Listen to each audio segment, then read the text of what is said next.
Hello cruel world. So I've almost finished season 4 of Top Boy and I was really fascinated by the character Curtis, and it made me think about what are the common motivations and character traits in stalkers.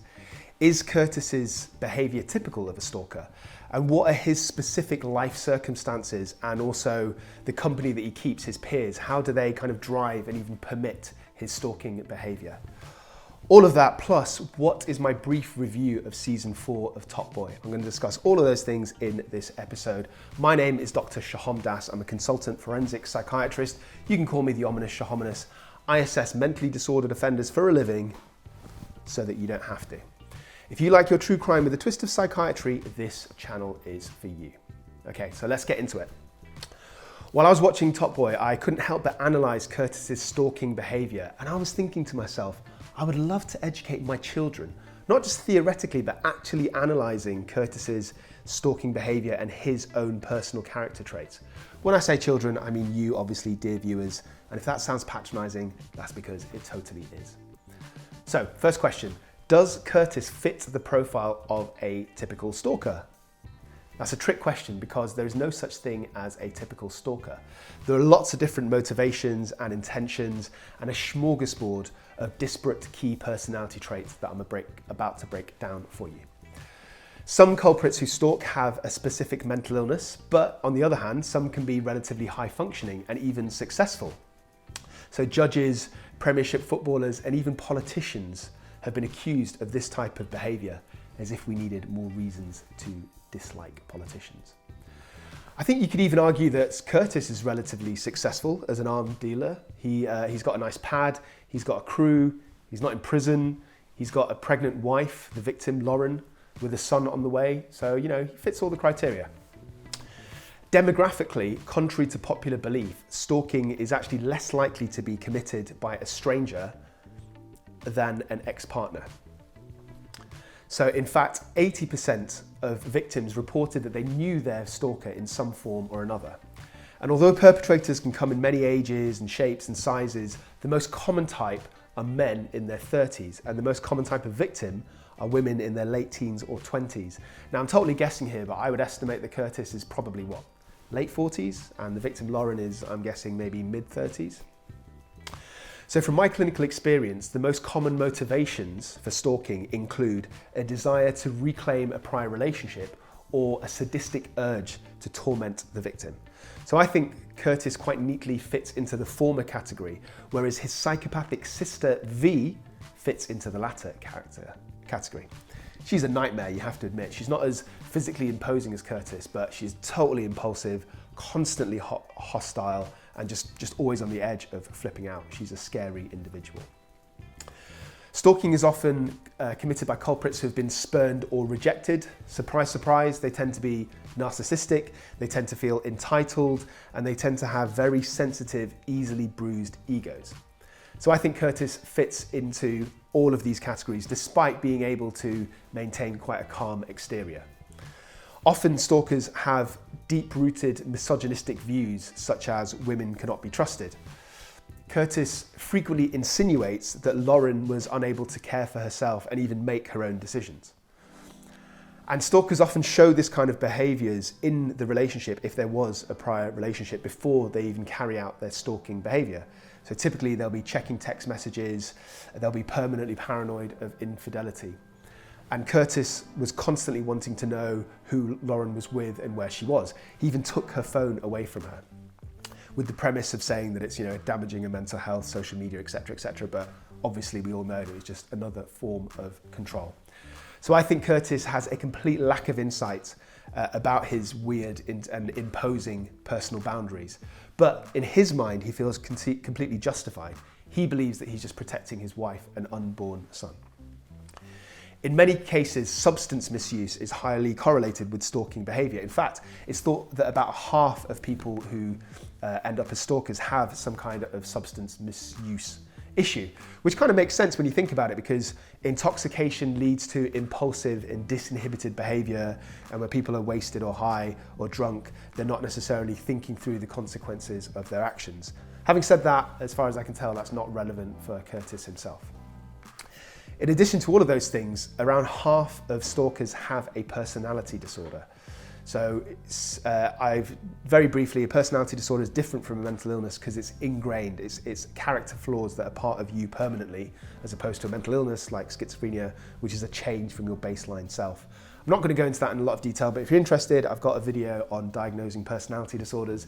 And because I got a lot of flack and negative comments, I think because people, rightly so, sometimes feel offended by the labelling of personality disorder, I've made a separate video about the labelling of personality disorder and whether that is fair.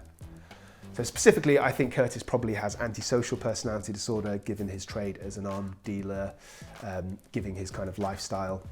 Obviously, I'm making massive assumptions here, but as they say, you should always judge a book by its cover. So in terms of individual personality traits of a typical stalker, even though I just said there isn't such thing as a typical stalker, let me rephrase that. Individual personality traits of many stalkers, they include anger and insecurity, and the insecurity often stems from their childhood. So perhaps they had like unsupportive parents or lax parenting, they weren't shown love and support. Perhaps they were overlooked by their parents for more charming or intelligent or cute siblings, although of course V is none of those things. Or perhaps they were bullied at school. Again, I can't really see this being relevant in Curtis's case because I would be terrified of the dude who would bully Curtis. Although there are some exceptions, stalkers often tend to be isolated, they tend to be marginalised, and they have limited success in their kind of support circle. They're usually socially inept and they're usually inexperienced. What I'm trying to say is they're losers in layman's terms. Does Curtis fit into that category? It's difficult to call really because we don't know that much from the programme about his social situation. However, you could argue that he's got a very closed off social situation and is quite isolated because we only ever see him with his sister and with that dude that looks like the lead singer of Faithless if he had less of a face because he's just been shot in the eye. But what I think is interesting about Curtis's company is that they support his misogynistic views and his stalking behaviour. Not only support it, but they encourage it. You know, the sister especially is just shows her pleasure in trying to control Lauryn and trying to find her and possibly wanting to hurt her. So what I'm saying is I think that these people give Curtis almost ethical permission to continue with his stalking in comparison to, say, somebody who everyone around them is telling them to let it go, that they're behaving weird. They're more likely to challenge their own behaviour, if that makes sense. Also, the other thing is that I imagine that Curtis is very paranoid naturally because, I mean, he's a successful arms dealer, so I think you have to be paranoid to a degree to become successful in that job. And on top of that, having that job will make you paranoid. Obviously, you've got to be watching out for 5-0, watching out for your ops, etc., etc. See, I'm down with the kids. One more fascinating subgroup to me is when the perpetrator has a psychotic over-identification with the victim. So I'm talking about things like delusional disorder. Now, I'm not suggesting that Curtis fits into this category, but I am a forensic psychiatrist, so I kind of have to talk about it. And I do like to pretend that this channel is educational. Very brief 1-minute introduction. My name is the ominous 𝘁𝗉𝗄𝗎. This channel, The Site for Sore Minds, is a smorgasbord of issues related to offending and criminality and high-profile cases, etc., etc. I implore you to subscribe because if you don't, I will make you go on a date with V and I will make that one-eyed dude follow you guys around playing gooseberry. So occasionally mental illness can directly cause stalking. A good example of this would be erotomania. So that is when the stalker believes that another person, usually somebody who's prestigious or even famous, is in love with them. So these people are disconnected from reality. And these are the kind of people that I would assess professionally. So I'll either see them to prepare expert evidence. So I'll be telling the court about whether I think, in my professional view, they've got a psychiatric illness, number one, and if so, whether that psychiatric illness affected their behaviour, number two, and most crucially, whether it impacted their criminal culpability. The other kind of context that I'd see these kind of mentally ill stalkers would be in the confines of secure psychiatric hospitals. So I would be in charge of their long-term rehabilitation until I think that they're safe enough to be reintegrated into society. Now, what is interesting about this particular category and what kind of sets them apart from other stalkers is that delusional stalkers often don't realise what they're doing is wrong. So they're genuinely convinced, for example, that they're in a relationship with a famous celebrity. And what's interesting, and I've seen this with my own eyes, is that no amount of evidence can make them challenge their beliefs. I've even got a case where I've assessed a stalker who was convinced that somebody famous, I'm not going to tell you who that person is because it's not very nice on them, eventually they got the person's attention, and that person and their bodyguards told them in an almost threatening way, you know, leave her alone, she wants nothing to do with you. But he saw that as a test. So he sort of enveloped his delusional beliefs around the context rather than challenging his own delusional beliefs. Now this is an interesting bit, so pay attention, nerds. I don't think that Curtis is delusional in his beliefs. I think he's quite close, but I think that he thinks that Lauryn has made a mistake by leaving him.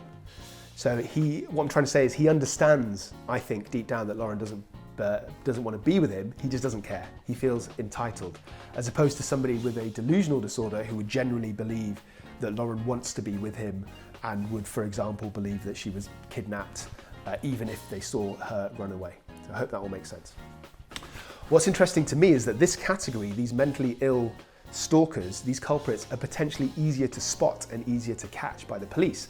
And this is because of their erratic behaviour, and often because they're not trying to hide their acts. Because, as I said before, they don't think what they're doing is wrong. They think that what they're doing are these grand romantic gestures, and everybody else, the police, even sometimes their victims, just don't understand. So although these people are potentially dangerous, they're relatively, at least theoretically, straightforward to treat. So I might section them, I might give them antipsychotic medications. Obviously, I said straightforward, but there's lots of complications as there are in all difficult things in life. For example, there might be side effects of medications. It might be a struggle to convince them to remain compliant with their medications after they've left the psychiatric unit. Having said all that, I don't think that medication will make a difference for Curtis. It will not change his beliefs or his behaviour. I think there has to be some sort of legal intervention.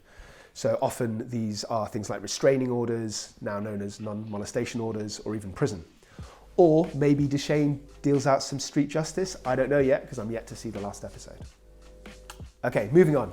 I just want to give you my very brief review of season 4 of Top Boy. Don't worry, there's no spoilers if you haven't seen it, although I would question why you're watching this video if you haven't seen it.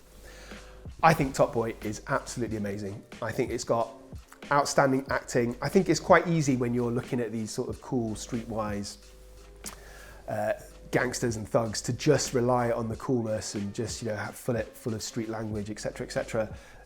Some lesser shows might have just relied on that, but Top Boy is so much more layered. It's kind of like The Wire in many ways, because it addresses lots of social issues, loads of them, from homophobia to drug abuse to child neglect to even panic attacks.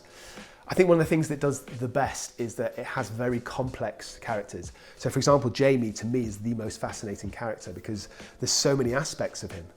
He's antisocial in his behaviour, but he still has a high degree of empathy and morality.